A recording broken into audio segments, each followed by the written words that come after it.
Hey everyone, welcome back to our channel ESF Standards. In this lecture, we're going to discuss about the important questions of electromagnetic theory. Subject code is BEC401 ಇದೆ. So actually ಇದು 2.0 video regular video ಬೇಕಾದರೆ ನೀವು ನಾನು upload ಮಾಡಿರ್ತೀನಿ. So ಯೂಟ್ಯೂಬಲ್ಲೇ means ಇದು ಡಿಸ್ಕ್ರಿಪ್ಷನಲ್ಲಿ ಕೂಡ ಇರುತ್ತೆ ನಿಮ್ಮ ರೆಗ್ಯುಲರ್ ವೀಡಿಯೋಯಿಂದ ನೋಡಿಕೊಂಡು ನಿಮ್ಗೆ ಎಕ್ಸಾಮ್ಗೆ ಏನು ಬೇಕು ಅದು ಓದ್ಕೋಬೋದು. ಮೀನ್ಸ್ 90+ ಮಾರ್ಕ್ಸ್ ಆರಾಮಾಗಿ ಸ್ಕೋರ್ ಮಾಡ್ಬೋದು ರೆಗ್ಯುಲರ್ ವೀಡಿಯೋ ಇಲ್ಲ. ಆ್ಯಕ್ಚುಲಿ ಇದು ಬಂದುಬಿಟ್ಟು ನಮಗೆ 2.0 ವಿಡಿಯೋದಲ್ಲಿ ನಮಗೆ 4 ಕ್ವಶನ್ಸ್ ಇರುತ್ತೆ. Means from each model 6 questions ಇರೋ ಕ್ವಶನ್ಸ್ ಅಂದರೆ ಮೀನ್ಸ್ ಇಟ್ ಕ್ಯಾರೀಸ್ 14 ಮಾರ್ಕ್ಸ್ ಅಂತ ಅರ್ಥ. ಓಕೆನಾ. ನೆಕ್ಸ್ಟ್ ಅದಾದಮೇಲೆ ನಿಮಗೆ ಈ ಆನ್ಸರ್ಸ್ ಕೂಡ ಏನಿದೆ ಆನ್ಸರ್ಸ್ ಅಪ್ಲೋಡ್ ಮಾಡಿದ್ದೀನಿ. ಸೊ ನಿಮ್ಮದು ನಮ್ಮ ಗೂಗಲ್ ಡ್ರೈವ್ ಲಿಂಕಲ್ಲಿ. ಸೊ ನೀವು ಇಂಟ್ರೆಸ್ಟೆಡ್ ಗೋ ಅಂದರು ಅಂಡ್ ಪರ್ಚೇಸ್ ಮಾಡ್ಬೋದು. ಸೊ ಅದಾದಮೇಲೆ ನೆಕ್ಸ್ಟ್ ಬಂದುಬಿಟ್ಟು 3.0 ವಿಡಿಯೋ ನಿಮಗೆ ಅವಶ್ಯಕತೆಯೇ ಬೇಕಾಗಿಲ್ಲ ಅಂತ ಹೇಳ್ತೀನಿ ನಾನು. ವೈ ಬಿಕಾಸ್ ಏನು ಕ್ವಶನ್ಸ್ ಕೊಟ್ಟಿದ್ದೀನಲ್ಲ ಅದೇ ಕ್ವಶನ್ಸೇ ಇನ್ನೂ ವಾಪಸ್ ಕೊಡೋಕ್ಕೆ ನನಗೂ ಬೇಜಾರಾಗುತ್ತೆ. ಸೊ ಇದರಲ್ಲಿ ಏನಾಗುತ್ತೆ ಅಂದರೆ ರೆಗ್ಯುಲರ್ ವೀಡಿಯೋದಲ್ಲಿ ಇರೋದೇ ಇದರಲ್ಲಿ ಕೂಡ ಮೀನ್ಸ್ ತುಂಬ ರಿಪೀಟ್ ಆಗುತ್ತೆ ಅದರಿಂದ. ಸೊ ನಾನು 2.0 ವಿಡಿಯೋ ನಿಮಗೆ ತುಂಬ ಲೇಟಾಗಿ ಅಪ್ಲೋಡ್ ಮಾಡ್ತಿದ್ದೀನಿ.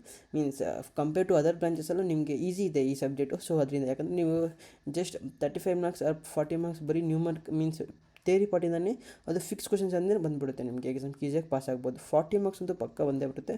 ಆದಮೇಲೆ ಇನ್ನೊಂದು ಏನಂದರೆ ನಿಮಗೆ ನ್ಯೂಮರಿಕಲ್ಸ್ ಇದೆಯಲ್ಲ ಪ್ರಾಬ್ಲಮ್ಸ್ ಇದೆಯಲ್ಲ ನ್ಯೂಮರಿಕಲ್ಸ್ ಪ್ರಾಬ್ಲಮ್ಸ್ ಬಂದುಬಿಟ್ಟು ನಿಮಗೆ ಪ್ರತಿಯೊಂದು ಕೂಡ ನಾನು ಬರೆದ್ಬಿಟ್ಟು ಅಪ್ಲೋಡ್ ಮಾಡಿದ್ದೀನಿ. ಸೊ ನಿಮಗೆ ನೋಡ್ಕೋಬೋದು. ಇದು ಎಲ್ಲ ಅಪ್ಲೋಡ್ ಮಾಡೋಣ ಅಂದರೆ ಸ್ವಲ್ಪ ಜನ ವಾಟ್ಸಪ್ಪಲ್ಲಿ ಜಾಯ್ನ್ ಆಗ್ತೀರಾ, ಆವಾಗ ನಿಮಗೆ ತಿರ್ಗಾ ಪದೇ ಕಳಿಸ್ತಾ ಇರಬೇಕಾಗುತ್ತೆ. ಸೊ ಇಲ್ಲಿ ಇನ್ಸ್ಟಾಗ್ರಾಮ್ ಚಾನಲ್ ಎಲ್ಲ ಪ್ರತಿಯೊಂದು ಲಿಂಕ್ ಆಗಿರುತ್ತಲ್ಲ ಅದ್ರಲ್ಲಿ ನಾನು ಏನು ಸ್ಟೋರಿ ಇರುತ್ತಲ್ಲ ಆ ಸ್ಟೋರಿಯಲ್ಲಿ ಬಂದುಬಿಟ್ಟು ನಾನು ಅಪ್ಲೋಡ್ ಮಾಡಿರ್ತೀನಿ. ಸೊ ನೀವು ಅಲ್ಲೇನಿಲ್ಲ ಜಸ್ಟ್ ಅಲ್ಲಿ ಕ್ಲಿಕ್ ಮಾಡಿಕೊಂಡು ನೀವು ನೋಡ್ಕೊಳ್ಳಿ ಆಯಿತಾ. ಡ್ರೈವ್ ಇರುತ್ತೆ ಅಲ್ಲಿ ನಾನು ಅಪ್ಲೋಡ್ ಮಾಡ್ತೀನಿ ಒಂದು ಶೀಟಲ್ಲಿ. ಅಲ್ಲಿ ಡ್ರೈವ್ ಲಿಂಕು ಪ್ರತಿಯೊಂದು ಕೂಡ ನೀವು ಅಲ್ಲಿಲ್ಲ ಅಂದರೂ ಕೂಡ ನಿಮಗೆ ನಾಳೆ ನೋಡ್ತಿದ್ರು ಕೂಡ ಪರವಾಗಿಲ್ಲ. ಇಲ್ಲಿ ಇದಿರುತ್ತಲ್ಲ ಇದನ್ನೇನು ಅಂತಾನೆ ಗೊತ್ತಿಲ್ಲ ನನಗೆ. ಸೊ ಇದರಲ್ಲಿ ಬಂದುಬಿಟ್ಟು ನಿಮಗೆ ಅಪ್ಲೋಡ್ ಆಗಿರುತ್ತೆ. ಇಲ್ಲಿ ನೋಡಿಕೊಂಡು ನೀವು ಎಕ್ಸಾಮಿಗೆ ಓದ್ಕೋಬೋದು. ರೆಫರ್ ನ್ಯೂಮರಿಕಲ್ PDF ನೋಡ್ಕೊಳ್ಳಿ ಆಯಿತಾ. ಸೊ ಈ ಆನ್ಸರ್ಸ್ ಕೂಡ ನಾನು ವೆರಿ ಸೂನ್ ಅಪ್ಲೋಡ್ ಮಾಡ್ತೀನಿ. ಸೊ ಆನ್ಸರ್ಸು ನಿಮ್ಗೆ ಗೊತ್ತಿರುತ್ತೆ ಅಂದ್ಕೊತೀನಿ, ತುಂಬ ವೇಸ್ಟ್ ಆಗುತ್ತೆ ನಿಮಗೆ. ನಾನು 3.0 ವಿಡಿಯೋ ಮಾಡ್ತೀನಿ ನಿಮಗೆ. ಸೊ ಇದೆಲ್ಲ ಆನ್ಸರ್ಸ್ ಇನ್ನೊಂದು ಸರಿ ಬರ್ದು ಸೊ ನಿಮಗೆ ನ್ಯೂಮರಿಕಲ್ಸ್ ನೀವು ಓದ್ಕೊಂಡು ನಾನು ಕ್ವಶನ್ಸ್ ಎಲ್ಲ ಬರ್ದು ಅಲ್ಲಿ ಅಪ್ಲೋಡ್ ಮಾಡ್ತೀನಿ. ಇಲ್ಲಾಂದರೆ ಜಸ್ಟ್ ನ್ಯೂಮರಿಕಲ್ಸ್ ಅಂತ ಹಾಕ್ಬಿಟ್ಟು ನಾನು ಜಸ್ಟ್ ಸ್ಕ್ರೋಲ್ ಮಾಡ್ತಾ ಒಂದು ವೀಡಿಯೋ ಮಾಡ್ತೀನಿ, ನೀವು ನೋಡ್ಕೊಳ್ಳಿ ಆಯಿತಾ. ಸೊ ಇದು ಈಸಿ ಸಬ್ಜೆಕ್ಟು, ಪ್ರತಿಯೊಬ್ಬರು ಪಾಸ್ ಆಗಬೇಕು. ತುಂಬ ಜನ ನಾನು ನೋಡಿದ್ದೀನಿ, ಪ್ರತಿಯೊಬ್ಬರು ಸ್ಟ್ರಗಲ್ ಆಗ್ತಿದ್ದೀರಾ, ನಂಗೆ ಅರ್ಥ ಆಯಿತು. ಇವತ್ತು ಬೆಸ್ಟ್ ಚಾನ್ಸ್ ಅಂತ ಹೇಳ್ತೀನಿ. ಇದಾದಮೇಲೆ ತಿರ್ಗಾ ಯಾರೋ ಬರೀತಾರೆ ಹೇಳಿ ನೋಡಿ. ಇವಾಗ ನೀವು ಜಸ್ಟ್ ಇವಾಗ ಎಕ್ಸಾಮ್ ಪೇ ಮಾಡಿರ್ತೀರ, ತಿರ್ಗಾ 330 ರೂಪೀಸ್ ಪೇ ಮಾಡ್ತೀರಾ, ಆಗಲ್ಲ ತಾನೇ. ತುಂಬ ಕಷ್ಟ ಆಗುತ್ತೆ. ರಿಸಲ್ಟ್ ದಿವಸ ನಮಗೇನು ಬೇಕು, ಪ್ರತಿ ಸಬ್ಜೆಕ್ಟ್ಸಲ್ಲಿ ಪಾಸ್ ಅಂತ ಬರಬೇಕು. ನಾವು ಅದಕ್ಕೋಸ್ಕರ ತಾನೇ ಈ ವಿಡಿಯೋಸ್ ಎಲ್ಲ ಮಾಡ್ತಿದ್ದೀವಿ. ಸೊ ನೀವು ಅದನ್ನು ಏನಿದೆ ಇನ್ನೂ ತುಂಬ ಟೈಮ್ ಇದೆ, ನಿಮ್ಮ ಹತ್ರ ತುಂಬ ಟೈಮ್ ಇದೆ, ನಾನು ಹೇಳ್ತೀನಲ್ವ. ಸೊ ಇವಾಗಿನ ಸ್ಟಾರ್ಟ್ ಮಾಡಿದ್ರು ಕೂಡ ಓದೋಕ್ಕಾಗುತ್ತೆ. ಏನಿದೆ ಈ ಥಿಯರಿ ಪಾರ್ಟೆಲ್ಲ ಇವತ್ತು ಕಂಪ್ಲೀಟ್ ಮಾಡಿಬಿಡಿ. ಇವತ್ತು ಫುಲ್ ಏನಿದೆ ಒಂದು ಸಂಜೆ 8 ಗಂಟೆವರೆಗೂ ಕೂತಿ ಎಲ್ಲ ಅಪ್ಲೋಡ್ ಮಾಡಿದ್ದೀನಲ್ಲ. ಸೊ ಆನ್ಸರ್ಸ್ ಕೂಡ ಅಪ್ಲೋಡ್ ಮಾಡಿದ್ದೀನಿ, ನೀವು ಜಸ್ಟ್ ನೋಡ್ಬೋದಿಲ್ಲ. 401 ಅಂತ ಕ್ಲಿಕ್ ಮಾಡಿದ್ರೆ 2.0 ಕ್ವಶನ್ಸ್ ನೀವು ನೋಡ್ಬೋದು. ನಾನು ಅಪ್ಲೋಡ್ ಮಾಡಿರ್ತೀನಿ. ಆ್ಯಕ್ಚುಲಿ ಹೇಳಬೇಕಂದ್ರೆ ನಿನ್ನೆ ಅಪ್ಲೋಡ್ ಮಾಡಿದ್ದೀನಿ 2.0 ಕ್ವಶನ್ಸ್ ಎಲ್ಲ ನೋಡ್ಕೋಬೋದು. ಬೆಳಗ್ಗೆನೇ ಅಪ್ಲೋಡ್ ಮಾಡಿಬಿಟ್ಟಿದೆ. ಸೊ ಇಲ್ಲಿ ಆನ್ಸರ್ಸ್ ಮೇಲೆ ಕ್ಲಿಕ್ ಮಾಡಿದ್ರೆ ಇಲ್ಲಿ ಆನ್ಸರ್ಸ್ ಎಲ್ಲ ಅಪ್ಲೋಡ್ ಮಾಡಿದ್ದೀನಿ. ಸೊ ನೀವೇನು ಟೆನ್ಷನ್ ತೊಗೊಳೋದು ಬೇಕಾಗಿಲ್ಲ, ಆನ್ಸರ್ಸ್ ಎಲ್ಲ ಅಪ್ಲೋಡ್ ಆಗಿದೆ. ಇಲ್ಲೇ ಡಿರೇಷನ್ಸ್ ಎಲ್ಲ ಪ್ರತಿಯೊಂದು ಕೂಡ. ಇನ್ ಕೇಸ್ ಡಯಾಗ್ರಾಮ್ಸ್ ಇರುತ್ತೆ, ಹೌದು ಡಯಾಗ್ರಾಮ್ಸ್ ಇದ್ದಾವೆ. ಆ ಡಯಾಗ್ರಾಮ್ಸ್ ನೀವು ನೋಡಿಕೊಂಡು ಪ್ರಾಕ್ಟೀಸ್ ಮಾಡೋಕ್ಕೆ ಟ್ರೈ ಮಾಡಿ ಆಯಿತಾ. ಈ ಡಯಾಗ್ರಾಮ್ಸ್ ಎಲ್ಲ ನಾನು ತುಂಬ ಬರ್ದಿಲ್ಲ. ವೈ ಬಿಕಾಸ್ ಥಿಯರಿ ಪಾರ್ಟ್ ಅಲ್ವಾ, ನೀವು ಅದು ಬರೆದ್ರೆ ನಿಮಗೆ ತಲೆನೋವು ಆಗುತ್ತೆ ಅಂದ್ಬಿಟ್ಟು. ಸೊ ಇಟ್ಸ್ ಓಕೆ, ನಾನು ಬರ್ದಿದ್ದೀನೆಲ್ಲ ನೀವು ನೋಡ್ಕೊಳ್ಳಿ. ಎಕ್ಸಾಮ್ಗೆ ಅನಲೈಸ್ ಮಾಡಿ ಸ್ಟಾರ್ಟ್ ಮಾಡಿ, ಇವಾಗೇ ಸ್ಟಾರ್ಟ್ ಮಾಡಿ ನೀವು ಎಕ್ಸಾಮ್ ಓದೋಕ್ಕೆ. ನಾನು ಒಂದೇ ರಿಕ್ವೆಸ್ಟ್, ಪ್ರತಿಯೊಬ್ಬರು ಪಾಸ್ ಆಗಬೇಕು ಈ ಎಕ್ಸಾಮಲ್ಲಿ. ಸೊ 330 ರೂಪೀಸ್ ಇನ್ನೊಂದು ಸರಿ ಪದೇ ಕಟ್ಟಬಾರ್ದು ಆಯಿತಾ. ನೀವು ರೆಗ್ಯುಲರಾಗಿ ಬ್ಯಾಕ್ಲಾಗ್ ಆಗಲಿ, ಇದೇ ಲಾಸ್ಟ್ ಟೈಮ್ ಆಗಿರಬೇಕು. ಒಂದು ಸರಿ ಬರೆದ್ರೆ ಮುಗೀತು, ಪಾಸ್ ಆಗಲೇಬೇಕು. ಸೊ ನೆಕ್ಸ್ಟ್ ಹೋಗೋಣ, ನೆಕ್ಸ್ಟ್ ವೀಡಿಯೋ ಸ್ಟಾರ್ಟ್ ಮಾಡೋಣ. ನೆಕ್ಸ್ಟ್ ಮಾಡ್ಯೂಲ್ 1 ಇದು. ಸೊ ಮಾಡ್ಯೂಲ್ 1 ಇದು. ಮಾಡ್ಯೂಲ್ 1 ನಿಮಗೆ ಈಸಿಯಾಗಿ 6 ಮಾರ್ಕ್ಸ್ ಇಲ್ಲಾಂದರೆ 7 ಮಾರ್ಕ್ಸ್ ಆರಾಮಾಗಿ ಬಂದುಬಿಡುತ್ತೆ. 7 marks. So next define electric field intensity, derive the expression of electric field intensity due to infinite line charge ಮತ್ತು state and explain Coulomb's law. Force between the 2 point charges vectors, very important. Cylindrical coordination system in detail ಆಯಿತಾ. Problem ಏನಿದೆಯಲ್ಲ, ನಾನು problem ಬಂದುಬಿಟ್ಟು ನಿಮಗೂ ಒಂದು ವೀಡಿಯೋನ ಮಾಡ್ತೀನಿ. ಆ ವೀಡಿಯೋದಲ್ಲಿ ಸ್ಕ್ರೋಲ್ ಮಾಡ್ತೀನಿ, ಜಸ್ಟ್ ನಾನೇನು ಮಾತಾಡಲ್ಲ, ಸ್ಕ್ರೋಲ್ ಮಾಡಿಬಿಟ್ಟು ನಿಮಗೆ ಪಾಸ್ ಮಾಡಿಬಿಟ್ಟು ಒಂದು ವೀಡಿಯೋ ನೋಡ್ಕೋಬೋದು. ಇಲ್ಲಾಂದರೆ ನಿಮಗೆ ಇನ್ಸ್ಟಾಗ್ರಾಮ್ ಏನಿದೆ ಅಲ್ಲಿ ಅಪ್ಲೋಡ್ ಮಾಡಿರ್ತೀನಿ, ಅಲ್ಲಿ ವೀಡಿಯೋ ಕ್ಲಿಕ್ ತೊಗೊಂಡು ನಿಮಗೆ ಏನು ಓಪನ್ ಆಗುತ್ತೆ ಅದನ್ನ ಡೌನ್ಲೋಡ್ ಮಾಡ್ಕೊಳ್ಳಿ ಆಯಿತಾ. ಸೊ ಏನಿದೆ ಈ 3 ಕ್ವಶನ್ಸಲ್ಲಿ 1 ಕ್ವಶನ್ ಮಾತ್ರ ಫಿಕ್ಸ್ ಆಗಿರುತ್ತೋ, ಆ 3 ಕ್ವಶನ್ಸಲ್ಲಿ 1 ಕ್ವಶನ್ ಮಾತ್ರ ಫಿಕ್ಸ್. ಎಕ್ಸಾಮ್ಸ್ಗೆ ಆನ್ಸರ್ಸ್ ಕೂಡ ಅಪ್ಲೋಡ್ ಮಾಡಿಬಿಟ್ಟಿದ್ದೀವಿ. ಸೊ ನಿಮ್ಗೆ ಬೇಕಾದ್ರೆ ಪರ್ಚೇಸ್ ಮಾಡಿ ತೊಗೋಬೋದು. ಸೊ ನೆಕ್ಸ್ಟು ಇದರಲ್ಲಿ 7 ಮಾರ್ಕ್ಸ್ ಕನ್ಸಿಸ್ಟ್ ಮಾಡುತ್ತೆ ಆಯಿತಾ. 7 ಮಾರ್ಕ್ಸ್ ಆರಾಮಾಗಿ ತೊಗೋಬೋದು ಈ ಬೋರ್ಡಿಂದ. ಇನ್ ಕೇಸ್ ಪೇಪರ್ ಏನು ಮೀನ್ಸ್ ಮಾಡ್ರೇಟ್ ಈಸಿ ಟಫ್ ಏನಿದ್ರೆ ಮೀನ್ಸ್ ಸ್ವಲ್ಪ ಏನು ಡಿಫಿಕಲ್ಟ್ ಇದ್ದರೆ ಪೇಪರ್ 10 ಮಾರ್ಕ್ಸ್ ಅಂತೂ ಪಕ್ಕ ಬಂದೇ ಬರುತ್ತೆ. 7 ಮಾರ್ಕ್ಸ್ ಇದ್ದರೆ ತುಂಬ ಈಸಿ ಇದೆ ಅಂತ ಅರ್ಥ. ಸೊ 10 ಮಾರ್ಕ್ಸ್ ಇದ್ದರೂ ಕೂಡ ಸ್ವಲ್ಪ ಟೈಮಲ್ಲಿ ಈಸಿನೇ ಬರುತ್ತೆ. So you can get except like 7 marks ನಿಮಗೆ ಪಕ್ಕ ಬಂದೇ ಬರುತ್ತೆ ಆಯಿತಾ. ಪ್ರಾಬ್ಲಮ್ಸ್ 4 ಮಾರ್ಕ್ಸ್ ಅಂತ ಬರ್ತಿದ್ದೀನಿ, ಸಾರಿ, ಇದು 4 ಮಾರ್ಕ್ಸ್ ಅಲ್ಲ, ಇದು actually it's 14 marks. 14 marks carries the, ಇಲ್ಲ ಇಲ್ಲಿ 6 ಬಂದರೆ ಹೌದು, ಇಲ್ಲಿ 6 ಬರ್ಬೋದು. 6 ಬಂದರೆ 14 ಮಾರ್ಕ್ಸ್ ಬರ್ತಿದ್ದೀನಿ. ಸೊ ನ್ಯೂಮರಿಕಲ್ಸ್ ಇಲ್ಲಿ 6 ಮಾರ್ಕ್ಸ್ ಆಗುತ್ತೆ. 20 ಮಾರ್ಕ್ಸ್ ಈ ಮೊಡ್ಯೂಲಿಂದ ಬಂದುಬಿಡುತ್ತೆ ನಿಮಗೆ ಆರಾಮಿಗೆ. ಸೊ ನಂದು ಒಂದು ನಿಮಿಷ ಇಲ್ಲೇ ನೋಡ್ಬೋದು, ನಮ್ಮ ಏನಿದೆಯಲ್ಲ ಈ ಆ್ಯಕ್ಚುಲಿ ನಮ್ಮ ನಾರ್ಮಲ್ ವೀಡಿಯೋ ಏನಿದೆಯಲ್ಲ ಅದರಲ್ಲಿ ಅಪ್ಲೋಡ್ ಮಾಡಿಬಿಟ್ಟಿದ್ದೀವಿ ನಾವು. ಸೊ ಇಲ್ಲಿ ನೋಡ್ಕೋಬೋದು, ರೆಗ್ಯುಲರ್ ವೀಡಿಯೋದಲ್ಲಿ ನಿಮಗೆ ಈ ನ್ಯೂಮರಿಕಲ್ಸ್ ಎಲ್ಲ ಪ್ರತಿಯೊಂದು ಕೂಡ ಅಪ್ಲೋಡ್ ಆಗಿಬಿಟ್ಟಿದೆ. ಈ PDF ಬೇಕು ಅಂದರೆ ಏನಿಲ್ಲ, ಜಸ್ಟ್ ಟೆಲಿಗ್ರಾಮಲ್ಲಿ ಎಲ್ಲೊಂದು ಹತ್ರ ಅಪ್ಲೋಡ್ ಮಾಡ್ತೀನಿ. ನೀವೆಲ್ಲೊಂದು ಯಾರನ್ನ ಒಬ್ರು ಕೇಳಿದ್ರೆ ಸಾಕು, ನಾನು ಟೆಲಿಗ್ರಾಮಲ್ಲಿ ಅಪ್ಲೋಡ್ ಮಾಡ್ಬಿಡ್ತೀನಿ. ಇವಾಗ ಮಾಡ್ಯೂಲ್ 3 ಇಲ್ಲ, ಮಾಡ್ಯೂಲ್ 3 ಮತ್ತು 4, 5 ಇಲ್ಲ, ಅದನ್ನು ಇವಾಗ ಬೇಗ ಅಪ್ಲೋಡ್ ಮಾಡ್ತಿದ್ದೀವಿ.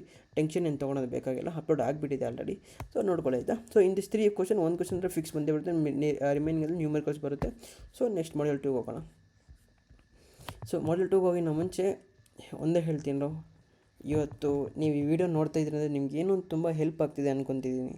ಪ್ರತಿಯೊಬ್ಬರಿಗೂ ಇಷ್ಟೊಂದು ಟೈಮಿಂದ ನಮ್ಮ ವೀಡಿಯೋಸ್ ನೋಡ್ತಿದ್ದೀರಾ, ಅಟ್ಲೀಸ್ಟ್ ಒಂದು 3 ಮಿನಿಟ್ಸ್ ಅಂದ್ಕೊಳ್ಳೋಣ, 3 ಮಿನಿಟ್ಸ್ನ ನೋಡ್ತಿದ್ದೀರಾ, ನಮ್ಮ ರೆಗ್ಯುಲರ್ ವೀಡಿಯೋ ನೋಡಿದ್ದೀರಾ. ಸೊ ಇದರಿಂದ ಏನಾಗ್ತಿದೆ, ನಿಮಗೆ ಬೆನಿಫಿಟ್ ಸಿಗ್ತಿದೆ. ಸೊ ಇದೊಂದೇ ನಮ್ಗೆ ಇದೇ ಥರ ನೀವು ಮೋಟಿವೇಶನ್ ಮಾಡ್ತಾ ಇರಬೇಕು ಅಂದರೆ ಜಸ್ಟ್ ನಿಮ್ಗೆ ಏನಿದೆಯಲ್ಲ ಕೆಳಗಡೆ ಆ ಸಬ್ಸ್ಕ್ರೈಬ್ ಅಂತಿರುತ್ತೆ, ಜಸ್ಟ್ ಸಬ್ಸ್ಕ್ರಿಪ್ಷನ್ನೂ ಅಲ್ಲ, ಸಬ್ಸ್ಕ್ರೈಬ್ನ ಕ್ಲಿಕ್ ಮಾಡಿ ಒಂದು ಲೈಕ್ನ ಹಾಕಿದ್ರೆ ನಮಗೆ ತುಂಬ ಮೋಟಿವೇಟ್ ಆಗುತ್ತೆ ನಿಮಗೆ ನೆಕ್ಸ್ಟ್ ಇರೋ ವೀಡಿಯೋಸ್ ಮಾಡೋಕ್ಕೆ. ಸೊ ಅದರಿಂದ ನಿಮಗೂ ತುಂಬ ನಿಮ್ಮ ಥರ ಏನೋ ಓದೋಕ್ಕೆ ಕಷ್ಟ ಆಗ್ತಿದ್ರು ಕೂಡ ಪ್ರತಿಯೊಬ್ಬರಿಗೂ ಅದು ಏನಾಗುತ್ತೆ, ರೆಫರ್ ಆಗುತ್ತೆ. ಸೊ ಅವಾಗ ಅಲ್ಗಾರಿದಮ್ ಎಲ್ಲ ಸೆಟ್ ಮಾಡುತ್ತೆ ನಿಮ್ಗೆ ಯಾರು ವಿಡಿಯೋ ಸ್ಟೂಡೆಂಟ್ಸ್ ಅವರು ಎಲ್ಲರಿಗೂ. ಸೊ ಒಂದು ಲೈಕ್ ಮಾಡಿ, ನನ್ನ ಕಡೆ ಒಂದು ದೊಡ್ಡ ರಿಕ್ವೆಸ್ಟು ಮತ್ತು ಒಂದು ಸಬ್ಸ್ಕ್ರೈಬ್ ಒಂದು ಹಾಕ್ಬಿಡಿ. ಸೊ ಅದರಿಂದ ನಮ್ಗೆ ತುಂಬ ಹೆಲ್ಪ್ ಆಗುತ್ತೆ, ಓಕೆನಾ. ಸೊ ನೆಕ್ಸ್ಟ್ ಹೋಗೋಣ, ಮಾಡ್ಯೂಲ್ 2 ಹೋಗೊಂಡ್ರು. State and prove the Gauss law of point charge, the state and prove Gauss divergence theorem problem ಐತೆ. ವೆರಿ ಇಂಪಾರ್ಟೆಂಟ್ ಆಗಿರ್ತೋ ಇದು ಕೂಡ ಅಷ್ಟೇ ನಿಮಗೆ. ಸೊ ಇದರಲ್ಲಿ ಏನಾಗುತ್ತೆ ಅಂದರೆ ಈ ಮಾಡ್ಯೂಲ್ 2 ಮಾಡ್ಯೂಲ್ ಏನಿದೆಯಲ್ಲ, ಈ 2 ಮಾಡ್ಯೂಲಿಂದ ನಿಮಗೆ ಆನ್ಸರ್ಸ್ ಆಲ್ಮೋಸ್ಟ್ ಬಂದುಬಿಡುತ್ತೆ. ಈ 2 ಕ್ವಶನ್ಸಲ್ಲಿ 1 ಕ್ವಶನ್ ಅಂದರೆ ಫಿಕ್ಸ್ ಬಂದೇ ಬರುತ್ತೆ ನಿಮಗೆ ಎಕ್ಸಾಮ್ನಲ್ಲಿ. So it carries like 7 marks or 6 marks in case, ಆಯಿತಾ. 6 ಮಾರ್ಕ್ಸ್ ಇಲ್ಲೇ ಬಂದುಬಿಡುತ್ತೆ. ಸೊ ರಿಮೈನಿಂಗ್ ಏನಿರುತ್ತಲ್ಲ ನಿಮಗೆ 14 ಮಾರ್ಕ್ಸ್ ಬಂದುಬಿಟ್ಟು ನಿಮಗೆ ನ್ಯೂಮರಿಕಲ್ ಪ್ರಾಬ್ಲಮ್ ಇರುತ್ತೆ. ಸೊ ಅದನ್ನು ನಾನು ಅಪ್ಲೋಡ್ ಮಾಡಿದ್ದೀನಿ. ಸೇಮ್ ಅದೇ ಥರ ಸಿಮಿಲರಾಗೇ ಕೇಳ್ತಾರೆ, ಬಟ್ ಪಕ್ಕಾ ಕ್ವಶನ್ಸ್ ಅಂತ ಹೇಳ್ತೀನಿ, ಸಿಮಿಲರಾಗೇ ಕೇಳ್ತಾರೆ, ಅದು ಬಿಟ್ಟು ನೀನು ಕೇಳಲ್ಲ ಆಯಿತಾ. ನಾನು ಕೊಟ್ಟಿದ್ದೀನಲ್ಲ ಅದರಲ್ಲಿ, ಓಕೆ. ಮಾಡ್ಯೂಲ್ 3 ನೋಡೋಣ. evaluate the expression for capacitance of two uniformly charged parallel lines of infinite extent. Okay, very important ಆಗಿತ್ತು. ಇದರಲ್ಲಿ 7 ಕ್ವಶನ್ಸ್ ಇದೆ, 6 ಕ್ವಶನ್ಸ್ ಇದೆ. ವೈ ಬಿಕಾಸ್ ಅಂತ ಕೇಳಿದೆ. ಇಲ್ಲಿ 14 ಮಾರ್ಕ್ಸ್ ಬರೋಕ್ಕೆ ಚಾನ್ಸ್ ತುಂಬ ಇದೆ ನಿಮಗೆ ಎಕ್ಸಾಮಲ್ಲಿ, ಇನ್ ಕೇಸ್ ಅವ್ರು 14 ಮಾರ್ಕ್ಸ್ ಕೇಳಿದ್ರೆ. ಸೊ ಇನ್ ಕೇಸ್ ಆದರೆ ಇಲ್ಲಾಂದರೆ ಪರವಾಗಿಲ್ಲ, 7 ಮಾರ್ಕ್ಸ್ ಬಂದೇ ಬರುತ್ತಲ್ಲ ನಮಗೆ, ಅವಾಗ 7 ಆದರೂ ಕೂಡ ಈಸಿಯಾಗಿ ಪಾಸ್ ಆಗ್ಬೋದು. ಇದಾಯ್ತಾ, ವೆರಿ ಇಂಪಾರ್ಟೆಂಟ್ ಆಗಿದೆ. Uniform charge parallel infinite extent ಮತ್ತು state and prove the Stokes theorem ಮತ್ತು derive the Ampere circuit law from the Stokes theorem ಮತ್ತು explain the Biot-Savart's law on applicable magnetic field ಮತ್ತು state and prove Ampere circuit law ಮತ್ತು ಇದು ಅಷ್ಟೇ. ಇನ್ನೊಂದ್ಸರಿ ಕೇಳಿದ್ದೀನಿ. So ಏನಿದೆಲ್ಲ 6 ಕ್ವಶನ್ಸು, ಈ 6 ಕ್ವಶನ್ಸ್ ಕೂಡ ಅಷ್ಟೇ ವೆರಿ ಇಂಪಾರ್ಟೆಂಟ್ ಇರುತ್ತೆ. ಸೊ ಈ ಏನು 6 ಕ್ವಶನ್ಸ್ ಇದೆಯಲ್ಲ, ಇದು ಪ್ರತಿಯೊಂದು ಒಂದು ಓದೋಕೆ ಹೇಳಿ ನಿಮಗೆ 14 ಮಾರ್ಕ್ಸ್ ಇಲ್ಲಿಂದ ಬರೋ ಚಾನ್ಸಸ್ ತುಂಬ ಇರ್ತವೆ. ಎಲ್ಲ ಫ್ರಮ್ ದ 2 ಕ್ವಶನ್ಸ್ ಎಕ್ಸಾಮ್ಸಿಗೆ ಬರೋ ತುಂಬ ಚಾನ್ಸಸ್ ಇರುತ್ತೆ. ಸೊ ನೋಡ್ಕೋಬೋದು. ಇನ್ನು ಮಿಕ್ಕಿದಂತೀರಾ, ನಿಮಗೆ 6 ಮಾರ್ಕ್ಸ್ ನ್ಯೂಮರಿಕಲ್ಸಿಂದ ಬಂದುಬಿಡುತ್ತೆ. ಸೊ ಅದನ್ನು ಕೂಡ ನಾನು ಅಪ್ಲೋಡ್ ಮಾಡಿದ್ದೀನಿ. ಇಟ್ಸ್ ಅಪ್ರಾಕ್ಸ್ ಲೈಕ್ ಒಂದು 7-8 ಕ್ವಶನ್ಸ್ ಏನೋ ಇದ್ದಾವೆ, ಆಯಿತಾ. 2 ಕ್ವಶನ್ಸ್ ಇದ್ದಾವೆ. ಅಲ್ಲಿಂದ ಏನಾಗ್ತದೆ ನಿಮಗೆ ಇದು ಬಂದುಬಿಡುತ್ತೆ. So no need to worry about that, ಆಯಿತಾ. ನೆಕ್ಸ್ಟ್ ಮಾಡ್ಯೂಲ್ 4 ಹೋಗೋಣ. ಮಾಡ್ಯೂಲ್ 4ಅಲ್ಲಿ ಏನಿಲ್ಲ, ಇದು ಅಷ್ಟೇ ಈಸಿನೇ ಇದೆ. Different current element, derive the equation for force and differential circuit elements of magnetic field, obtain the magnetic boundary condition, the interference between the magnetic materials and state and explain the force between the different current elements. ಇದು very important ಆಗಿರುತ್ತೆ. ಇದು ಅಷ್ಟೇ ತುಂಬ important questions. ಇನ್ 3 ಕ್ವಶನ್ಸಲ್ಲಿ 1 question ಮಾತ್ರ fix ಬಂದೇ ಬರುತ್ತೆ ಎಕ್ಸಾಮ್ಸ್ಗೆ. So from 6 marks ಇಲ್ಲೇ carry ಆಗಿಬಿಡುತ್ತೆ. ಸೊ 14 ಮಾರ್ಕ್ಸ್ ಏನಿದೆಯಲ್ಲ ನಿಮ್ಮ ನ್ಯೂಮರಿಕಲ್ಸ್ ಬಂದುಬಿಡುತ್ತೆ. ಇದರಲ್ಲಿ ಕೂಡ ಅಷ್ಟೇ ನಾನು ವೀಡಿಯೋ ಅಪ್ಲೋಡ್ ಮಾಡ್ತೀನಿ, ಮೀನ್ಸ್ ಅದು PDF ಮಾಡಿ ಹಾಕಿರ್ತೀನಿ ನಿಮಗೆ ಇನ್ಸ್ಟಾಗ್ರಾಮಲ್ಲಿ. ಅಲ್ಲಿ ಕ್ಲಿಕ್ ಮಾಡಿ ಡ್ರೈವ್ ಮೇಲೆ ಕ್ಲಿಕ್ ಮಾಡಿದ್ರೆ ಸಾಕು, ನಿಮಗೆ ಅಲ್ಲಿ ಹೋಗ್ಬೋದು, ವ್ಯೂ ಅಂತ ಬರುತ್ತೆ, ವ್ಯೂ ಮಾಡ್ಕೊಂಡು ನೋಡ್ಕೊಬೋದು. ಸೊ ಅವೇ ಏನಿದೆ ಅದನ್ನು ಪ್ರಾಕ್ಟೀಸ್ ಮಾಡೋಕ್ಕೆ ಟ್ರೈ ಮಾಡಿ. ನ್ಯೂಮರಿಕಲ್ಸ್ ಆಯಿತಾ, ನ್ಯೂಮರಿಕಲ್ಸ್ ಪಾರ್ಟ್. ಸೊ ಈಸಿಯಾಗಿ ನೀವು ಪ್ರಾಕ್ಟೀಸ್ ಮಾಡ್ಬೋದು, ಆಯಿತಾ. ಸೊ 14 ಮಾರ್ಕ್ಸ್, 6 ಮಾರ್ಕ್ಸ್ ಈಸಿಯಾಗಿ ಇಲ್ಲೇ ಬಂದುಬಿಡುತ್ತೆ. 14 ಮಾರ್ಕ್ಸ್ ನ್ಯೂಮರಿಕಲ್ಸ್, 20 ಔಟ್ ಆಫ್ 20 ಈ ಮಾಡಲ್ ತೊಗೊಬೋದು ನೀವು. ನೆಕ್ಸ್ಟ್ ಮಾಡ್ಯೂಲ್ 5 ಹೋಗೋಣ. ಮಾಡ್ಯೂಲ್ 5 ಅಲ್ಲಿ ಅಷ್ಟೇ ಈಸಿ ಇದೆ.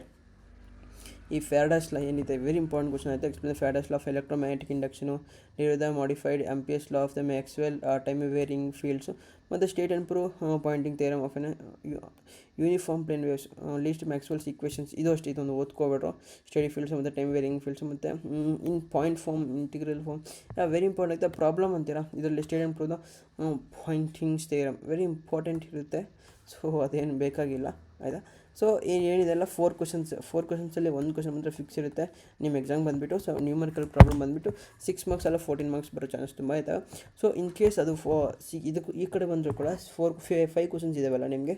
ಸೊ 5 ಕ್ವಶನ್ಸಲ್ಲಿ 14 ಮಾರ್ಕ್ಸ್ ಬರೋ ಚಾನ್ಸ್ ತುಂಬ ಇರ್ತವೆ. ಸೊ 14 ನ್ಯೂಮರಿಕಲ್ ಇಲ್ಲ ಥಿಯರಿಗೆ ಬರ್ಬೋದು, ಇಲ್ಲ ಅಂದರೆ ನ್ಯೂಮರಿಕಲ್ಗೆ 14 ಮಾರ್ಕ್ಸ್ ಬರ್ಬೋದು. ಸೊ ನಮಗೆ ಗೊತ್ತಿಲ್ಲ ಅವ್ರು ಹೆಂಗೆ ಪೇಪರ್ ಈ ಸರಿ ಡಿಸೈಡ್ ಮಾಡ್ತಾರೆ. ಫಸ್ಟ್ ಪೇಪರಲ್ಲಿ ಗೊತ್ತಾಗುತ್ತೆ ಅವ್ರು ಹೆಂಗೆ ಪೇಪರ್ ಈಸಿ ಕೊಡ್ತಾರೆ ಟಫ್ ಕೊಡ್ತಾವ್ರಂತೆ. ಒಂದೇ ಹೇಳಿದ್ರು ಪ್ರತಿಯೊಬ್ಬರು ಪಾಸ್ ಆಗಲೇಬೇಕು ಎಕ್ಸಾಮಲ್ಲಿ, ಅಷ್ಟೇ ಒಂದೇ ಇಂಟೆನ್ಷನ್ ನಮ್ಮದೆಲ್ಲರದು. ಓಕೆನಾ.